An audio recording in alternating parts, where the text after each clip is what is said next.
Assalamu alaikum and good day to all of you. Welcome to Chapter 2. Chapter 2 is about the development of oral history.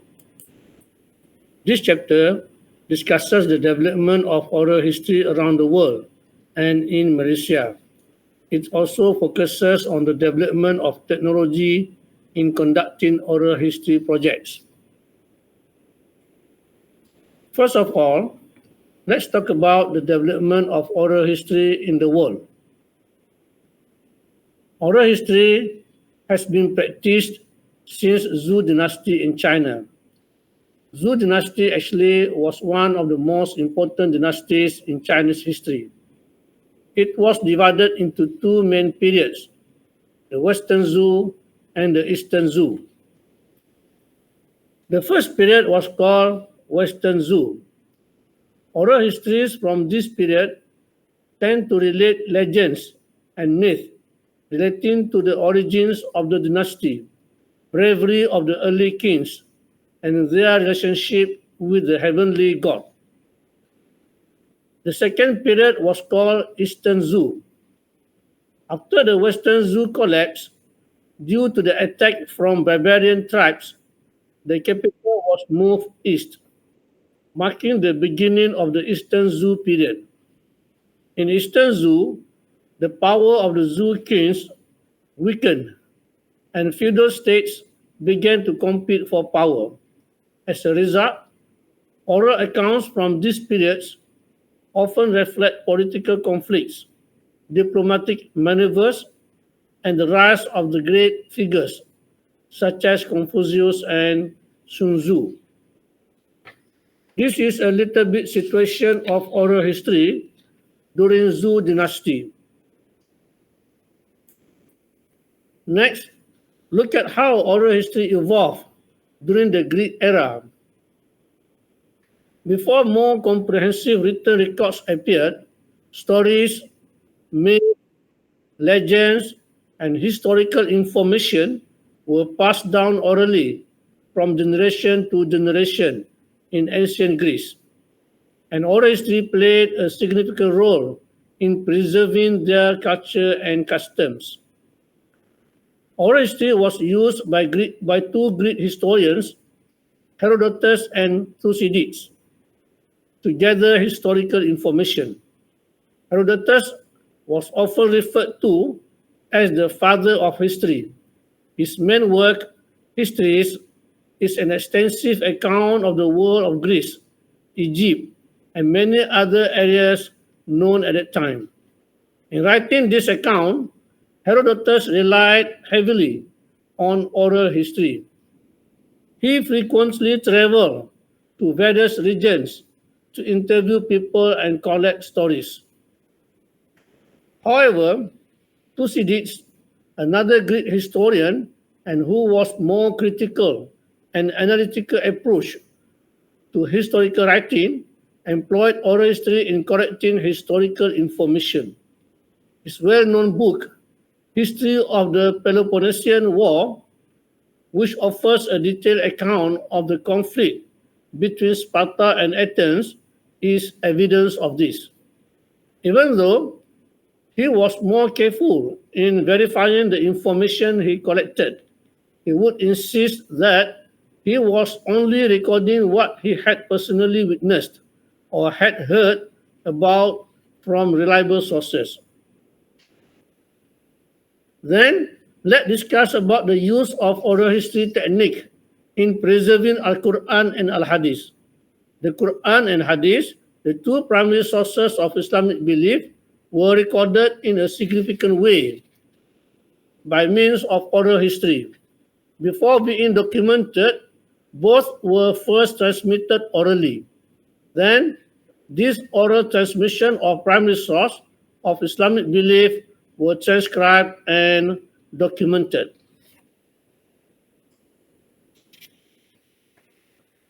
From 11th century before Christ until 18th century after Christ, oral history was a significant source for historians. However, in the 18th century, there were debates among Western historians regarding its reliability, and in short, they can be divided into two main groups. The first school of thought strongly relied on documents. They believed written records of past transactions kept safe from manipulation in archive would not change. However, opinions might change over time, and men's recollections could betray them. In an environment such as this, memory is considered questionable and liable to intentional and unintentional manipulation. The historians like Ranker and Charles Signobo were among those who supported this school of thought. The other school of thought, on the other hand, argues that oral history is important for preserving the cultural essence and real life experience of the people, supporting a history that includes the voice of those who are frequently left out of official records. Michelet was one of the historians who held this belief. Since there was a debate among the historians regarding its validity, historians started enhancing oral history technique to increase the validity and reliability of oral history data. Alan Nevins was one among them. In 1948, Nevins founded Oral History Program at Columbia University, New York. In oral history, Nevins created and popularized a methodological interviewing technique. In the past, interviews with historical witnesses were frequently carried out in an unstructured manner. Nevins stressed the significance of posing in-depth, thorough, and historically pertinent questions in order to elicit a rich and cohesive story. Oral history interviews become more evidence-based and targeted as a result, which increased their value for historical scholars. Oral history was not regarded as a credible method in academic historical research prior to Nevins. However, Nevins made a significant contribution to the acceptance of oral history as a valid academic discipline. He made a significant contribution to enhancing oral history credibility in academia, particularly through the organized initiative he conducted at Columbia University. He recorded oral history project regarding prominent New Yorkers shortly after World War II, which happened between 1939 to 1945. Oral history has spread quickly throughout the world as its method was strengthened and oral history became more widely accepted in academic world. It happened in the decade from 1960 to 1980s.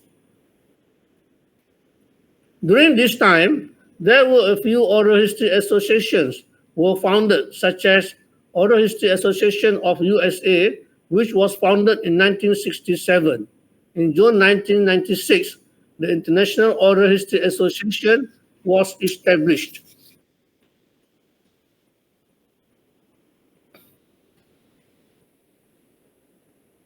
To look further, we can see the development of oral history in some of developed countries. This is the development of oral history in UK. There were a few oral history associations were established between 1973 to 1995, such as Oral History Society, Living Memory Association, and etc. And this is the development of oral history in Australia. Oral history in Australia was conducted by National Library and Oral History Association of Australia.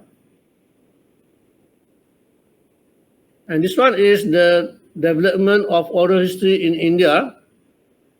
In India, oral history was conducted by Nehru Memorial Museum and Library. And most of the oral history interviews are regarding the social and political development of modern India. And this one is the development of oral history in US. In US, oral history activities progressed rapidly after the implementation of Presidential Library Act in 1955. Started from that year, the American government has built a library for each American president. One of the roles of this presidential library is to conduct oral history activities. These are some examples of presidential libraries in US.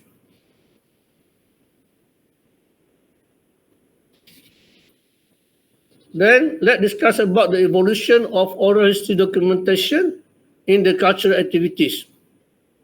Earlier oral history programs were founded by the United States Work Progress Administration. In the late 1930s, a massive documentation project in the United States of America called the New Deal Federal Writers Project, which led to the comprehensive documentation of more than 10,000 ordinary Americans' lives. This project was conducted during the Great Depression, when unemployed writers and artists were given the opportunity to capture life stories without any audio-visual equipment such as tape recorders.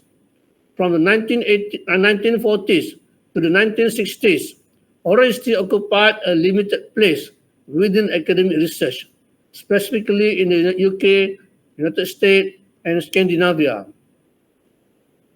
The initiative to capture the life stories of significant social or world leaders was begun in 1948 by the historian Allen Nevins at Columbia University's Oral History Research Office. Between the 1960s to 1970s, oral historians from Western countries in Europe and North America used oral history to reveal the hidden histories of social groups which were not recorded in written historical records, where oral history projects were launched in response to immediate needs. To date, oral history initiatives are actively employed in well-developed countries to preserve memories and the national identities.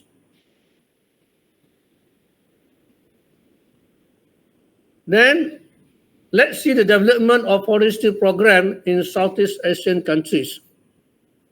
These are some of the countries in Southeast Asia which conducted oral history programs such as Brunei, Indonesia, Thailand, Singapore, and Vietnam. These are some examples of oral history organizations around the world.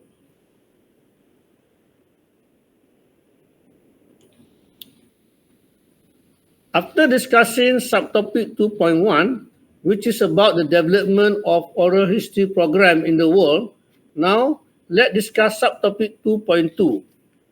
This subtopic discusses about the development of oral history program in Malaysia. The loss of records during the Second World War after the Japanese invaded Malaya, where heavy fighting occurred, has affected Malaysia's national heritage. During the Japanese occupation, from 1941 to 1945, official documents were frequently destroyed to undermine the records related to the affairs of the Malay states and the records about British influence in Malaya. During this challenging period, a lot of the records collecting, undertaken, and managed by the colonial powers was paused due to the uncertain conditions, including the movement of people to fight for independence. This has caused gaps in the historical records of the nation. Since 1960, the Malaysian government has realized that oral history is an essential technique for capturing history, which may not be recorded elsewhere. In Malaysia, the Sarawak Museum became the first cultural institution in Malaysia to capture oral history and oral tradition. The National Archive conducted the first oral history project in 1965 with film actress Tengku Azizah Tengku Arifin, also known as Seri Dewi. To date, in an attempt to fill gaps in the historical collections, Interviews were also conducted by the National Archive with politicians, teachers, soldiers, journalists, and so forth. There were a lot of initiatives taken by various agencies in Malaysia to initiate and develop the recording of oral history as one of the fundamental techniques to preserve the nation's history. The Ministry of Heritage, Youth and Sports conducted a seminar related to oral history's methodology, which was held at University Malaya in 1973. The National Archive of Malaysia was the first organization in Southeast Asia to organize an oral history colloquium, which was held in 1978 in Penang. It brought together cultural institution professionals and historians to share their experience in the implementation of oral history projects. In 8 to 11 May 1978, the first oral history colloquium was held in Penang with the purpose to establish contact and popularize oral history in the region. This colloquium was organized by Southeast Asia Regional Branch of International Council of Archives, or SARBICA. These are some of the institutions in Malaysia which involved with oral history activities. Sarawak Museum, Language and Literary Agency, National Archive, Malay Studies Department of the University of Malaya, History Department of UKM, and University Technology Mara. Now let's discuss about the technological development in conducting oral history projects. The field of oral history has been greatly impacted by technological advancement in recent years. With the development of advanced recording equipment, digital storage options, and online platforms, it has become easier than ever before to collect, preserve, and share oral histories. These technological tools have enabled oral historians to better capture and document the stories of individuals and communities, while also making these stories more accessible to a wider audience. As a result, oral history has become an increasingly important tool for understanding our shared past and present. Now let's discuss about the reason why oral documentation is important. First, because oral history can be used as primary source or as case studies. Then, oral history methodology develops critical thinking and organizational and communication skills.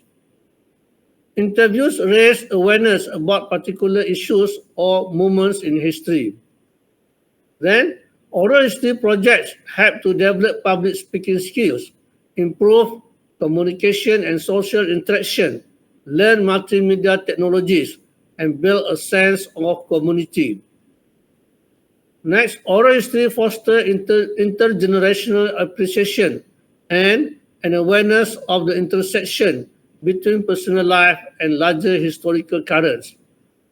Last one is oral history projects inspire active participation in history and civic life and strengthen a desire to pursue further education.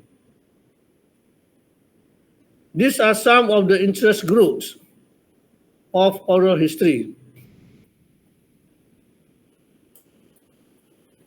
Now let's talk about the reason why these groups are interested in oral history.